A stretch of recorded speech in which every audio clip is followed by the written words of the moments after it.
Sir ಇಷ್ಟೆಲ್ಲದರ ಮಧ್ಯೆ ನೀವು ಹುಟ್ಟಾಕಿದಂಥ ಒಂದು ರಾಜಕೀಯ ಈಗ ದೊಡ್ಡ ಮಟ್ಟದಲ್ಲಿ ಆಗ್ತಾ ಇದೆ ಸರ್. ಇಡೀ ವರ್ಲ್ಡ್ ಎದುರು ನೋಡ್ತಾ ಇದೆ. ಯಾವ ರಾಜಕಾರಣ ಅಂದರೆ KGF ರಾಜಕಾರಣ ಸರ್. ಆ ಸೂರ್ಯವರ್ಧನನ ಪಾತ್ರ ಅಂದರೆ ಆ ಥರದೊಂದು ರಾಜಕಾರಣಕ್ಕೆ ಅಂದರೆ KGF ಅಲ್ಲಿ ನೋಡಿ ದೊಡ್ಡ ರಾಜಕೀಯ ತಿರುಗಿ ನೀವು ಭಾಳ, ಯಾಕಂದರೆ ನೀವೇ ಸಂಸ್ಥಾಪಕರು ಅದಕ್ಕೆ. ಸೊ KGF ಒಂದು ಭಾಗ ಆಗಿದ್ದು ಆ ಸಿನಿಮಾ ಈ ಮಟ್ಟಿಗೆ ಹೋಗ್ತಾ ಇರೋಂಥದ್ದು. KGF ಆ್ಯಕ್ಚುಲಿ ನನ್ನ ಪ್ರಕಾರ 3 ಜನರ ಒಂದು ಕನಸು.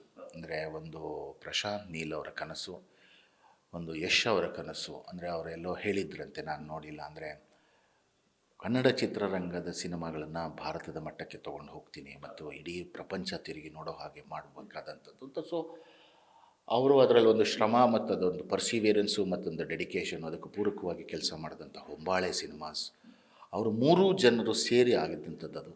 ಅದರಲ್ಲಿ ನಮ್ಮದೊಂದು ಸಣ್ಣ ಪಾತ್ರ. ಅದು ಪ್ರಶಾಂತ್ ನೀಲ್ ಅವರಿಗೆ ನಾನು ಋಣಿಯಾಗಿರಬೇಕು. ಯಾಕಂದರೆ ಪ್ರಶಾಂತ್ ನೀಲ್ ಅವರು ಕೂಡ ಹೀಗೆ ನನ್ನ ಧಾರಾವಾಹಿಲಿ ಯಾವುದೋ ಒಂದು ಸೀರಿಯಲ್ನಲ್ಲಿ, ಅಂದರೆ ಇದೇ ಈ ದೇವಿ ಧಾರಾವಾಹಿಲಿ ಕೇಶವನಾಥನ ಪಾತ್ರದಲ್ಲಿ ನೋಡಿದ್ರಂತೆ.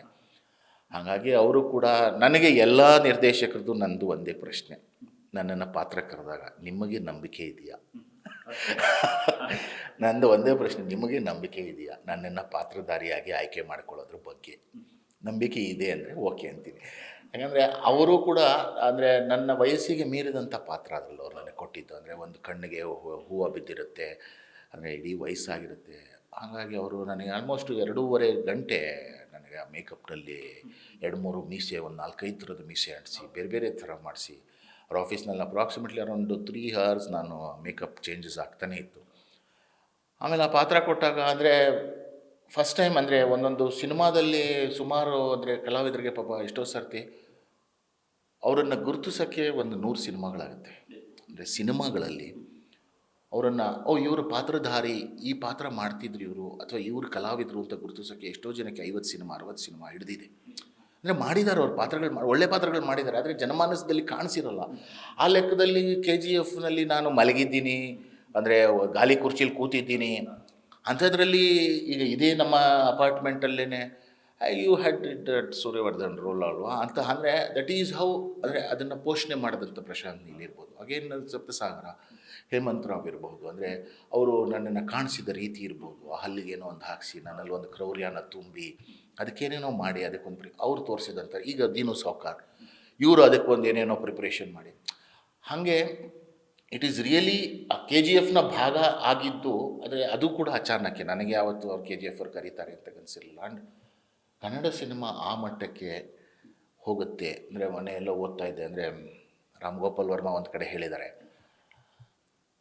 ಸಿನಿಮಾ ಶಾಲೆಗಳಲ್ಲಿ ಯಾವುದ್ಯಾವುದೋ ಹಳೆಯ ಸಿನಿಮಾಗಳನ್ನು ತೋರಿಸಿ ಮತ್ತು ಹಂಗೆ ಮಾಡಬೇಕು ಹಿಂಗೆ ಮಾಡಬೇಕು ಅನ್ನೋದಲ್ಲ, KGF ಕಾಂತಾರನ ತೋರಿಸಿ ಅಂದರೆ ಗೆಲ್ಲೋ ಸಿನಿಮಾಗಳನ್ನು ಮಾಡಬೇಕಾಗಿದೆ ಇವತ್ತು ಅಂತ ಅವರೆಲ್ಲೋ ಹೇಳಿದ್ದಾರೆ.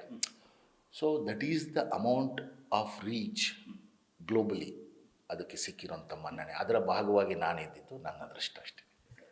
ಸೂರ್ಯವರ್ಧನ್ ಪಾತ್ರದ ಇನ್ಸೈಡ್ ಸ್ಟೋರಿಗಳು ಸಾಕಷ್ಟಿದೆ, ಯಾಕಂದರೆ ಫೌಂಡರೇ ನೀವು ಆ್ಯಕ್ಚುಲಾಗಿ. ಸೊ KGF 3 ಬರುತ್ತೆ ಅಂತ ಮೊನ್ನೆ ಅಷ್ಟೇ ಪ್ರಶಾಂತ್ ನೀಲ್ ಅವರು ಹಿಂಟ್ ಕೊಟ್ಟಿದ್ದಾರೆ. ಆ ಭಾಗದಲ್ಲಾದರೂ ಸೂರ್ಯವರ್ಧನ ಪಾತ್ರದ ಒಂದಷ್ಟು ಇನ್ಸೈಡ್ ಸ್ಟೋರಿಗಳು ಹೊರಗಡೆ ಬರ್ಬೋದಾ ಅಂತ? ಇಲ್ಲ, ನನಗೆ ಐಡಿಯಾ ಇಲ್ಲ ಆ್ಯಕ್ಚುಲಾಗಿ. ಪ್ರಶಾಂತ್ ಅವ್ರು ಏನು ಅಂದ್ಕೊಂಡಿದ್ದಾರೆ, ಏನು ಅಂದ್ಕೊಂಡು ಅದನ್ನು ಹೇಳಿದ್ರು KGF 3 ಗೊತ್ತಿಲ್ಲ. I don't have any clue about it. ಅದರಲ್ಲಿ ನಾನು ನಿಭಾಯಿಸಿದೆ ಅದೊಂದು ಸಣ್ಣ ಪಾತ್ರ. ಆ್ಯಂಡ್ ಅದಷ್ಟೇ ನಾನು ಹೇಳಬಲ್ಲೆ, ಅಷ್ಟಕ್ಕೆ ನಾನು ಋಣಿ, ಅಷ್ಟಕ್ಕೆ ನಾನು ನಂದು ಇದು ಮುಕ್ತಾಯ. ಜೊತೆಗೆ ಸಾಕಷ್ಟು ಸಿನಿಮಾಗಳು ಅಂದರೆ ಸೌತ್ ಇಂಡಿಯಾದಲ್ಲಿ ನಿಮ್ಮನ್ನು ಹುಡ್ಕೊಂಡು ಬರ್ತಾ ಇದೆ ಅಂತೆ ಬೇರೆ ಭಾಷೆಗಳಿಂದ ಅಂತ ಅಂದ್ಬಿಟ್ಟು. ಅಂದರೆ ಬರ್ತಿದೆ ಆ್ಯಕ್ಚುಲಾಗಿ. ಒಂದು ಮಲಯಾಳಂ ಸಿನಿಮಾ ಬಂದಿತ್ತು, ಅಂದರೆ ಒಂದು ತುಂಬ ದೊಡ್ಡ ಹೆಸರು ಅಲ್ಲಿ ಡೈರೆಕ್ಟ್ರು, ಅವ್ರದ್ದು ಒಂದು ಸಿನಿಮಾ ಬಂದಿತ್ತು. ಅದೊಂದು 35 ದಿನಗಳ ಒಟ್ಟಿಗೆ ಒಂದು ಡೇಟ್ ಬೇಕಾಗಿತ್ತು. I was unable to accommodate the dates. ಅಂದರೆ ನನಗೆ ಒಟ್ಟಾರೆಯಾಗಿ ಇಲ್ಲಿ ನನ್ನ ವೈಯಕ್ತಿಕ ಕೆಲಸಗಳು ಅಂದರೆ ಧಾರಾವಾಹಿ ನಿರ್ಮಾಣ ಮತ್ತು ನನ್ನ ಬರವಣಿಗೆ ಈ ಥರದ್ದು, ಮತ್ತು ನಾನೇ ಒಂದು ಸಿನಿಮಾ ಡೈರೆಕ್ಟ್ ಮಾಡ್ತಾಯಿದ್ದೀನಿ. ಈಗ ಶ್ರುತಿ ನಾಯ್ಡು ಅವ್ರು ಪ್ರೊಡ್ಯೂಸ್ ಮಾಡ್ತಾಯಿದ್ದಾರೆ. ಸೊ ಆ ಸಿನಿಮಾದ ಕೆಲಸ, ಇದೆಲ್ಲದರ ಮಧ್ಯೆ ಆ ಸಿನಿಮಾನ ಒಪ್ಕೊಳ್ಳೋಕ್ಕಾಗಲಿಲ್ಲ. ಒಂದು ತಮಿಳು ಸಿನಿಮಾ ವಿಕ್ರಮ್ ಅವ್ರದ್ದು, ಅವ್ರ ಜೊತೆಗೆ ಒಂದು ಸಿನಿಮಾ ಮಾಡಬೇಕಾಯಿತು. ಅದು ಕೂಡ ಹೀಗೆ ಒಂದು 40 ದಿವಸಗಳ ಕೇಳಿದರು. I was unable to accommodate. ಅಂದರೆ ಅವರ ಸಮಯಕ್ಕೆ ನನ್ನನ್ನು ನಾನು ಹೊಂದಿಸ್ಕೊಳ್ಳೋದು ಸ್ವಲ್ಪ ಕಷ್ಟ ಆಗ್ತಿತ್ತು. ಹಾಗಾಗಿ ಸ್ವಲ್ಪ 2 ಬಿಟ್ಟಿದ್ದೀನಿ. ಈಗ ಒಂದು 3-4 ತಿಂಗಳು ಸದ್ಯದಲ್ಲಿ ಈಗ ಒಂದು ಧಾರಾವಾಹಿ ಲಾಂಚ್ ಇದೆ, ಜೊತೆಗೆ ನಮ್ಮದೇ ಸಿನಿಮಾ ಪ್ರೊಡಕ್ಷನ್ ನಡೀತಾ ಇದೆ. ಹಾಗಾಗಿ ಇದೊಂದು ರಿಲೀಸ್ ಆಗಲಿ, ಆಮೇಲೆ ನೋಡೋಣ. ಅಂದರೆ ಡೈರೆಕ್ಷನ್ ಯಾವಾಗಿಂದ ಸ್ಟಾರ್ಟ್ ಆಗ್ಬೋದು ಸರ್ ನಿರ್ದೇಶನ? ಆಲ್ರೆಡಿ ನಾನು 4 ದಿವಸ ಶೂಟಿಂಗ್ ಮಾಡಿದ್ದೀನಿ. ಅಂದರೆ ಸದ್ಯದಲ್ಲೇ ಈಗ ಮುಂದಿನ ತಿಂಗಳು, ಈ ತಿಂಗಳು ಸ್ವಲ್ಪ ಬ್ಯುಸಿ ಇದ್ದೀನಿ ನಾನು. ಈ ತಿಂಗಳು ಒಂದು 20ನೇ ತಾರೀಕು ಅಥವಾ 25ನೇ ತಾರೀಕು ಮೇಲೆ ಮತ್ತೆ ಶೂಟಿಂಗ್ ಶುರು ಆಗುತ್ತೆ. ಅದರದ್ದು ಹೆಸರು ಮತ್ತು ಎಲ್ಲವನ್ನು ಮುಂದಿನ ದಿನಗಳಲ್ಲಿ ಅನೌನ್ಸ್ ಮಾಡ್ತೀನಿ. Thank you so much sir. ಸಾಕಷ್ಟು ಮಾಹಿತಿಗಳನ್ನ ಹಂಚ್ಕೊಟ್ಟಿದ್ದಾರೆ. ಅದೇ ನೀವು ಹೇಳಿದಾಗೆ ದಿನು ಸಾವ್ಕಾರ್ ಸೋಮ ಯಾವ ರೀತಿ ಒಂದು ಅದ್ಭುತವಾಗಿ ಜನಪ್ರಿಯತೆಯನ್ನು ಗಳಿಸೋ, ಅದೇ ಥರ ದಿನು ಸಾವ್ಕಾರ್ಗೂ ಒಂದು ಒಳ್ಳೆ ದುಡ್ಡು ಗೆಲುವು ಸಿಗಲಿ, ಮತ್ತು ಕೋಟಿ ಸಿನಿಮಾನು ಕೂಡ ಕೋಟಿ ಗೆಲ್ಲೋ ಥರ ಆಗಲಿ sir. Thank you so much sir. Thank you sir. ನೋಡಿರಲ್ಲ, ಇದಿಷ್ಟು ರಮೇಶ್ ಇಂದಿರಾ ಅವರ ಮಾತು. ಕ್ಯಾಮ್ರಾ ಪರ್ಸನ್ ನವೀನ್ ಜೊತೆ ಲೋಕೇಶ್, ನ್ಯೂಸ್ ಫಸ್ಟ್, ಬೆಂಗಳೂರು.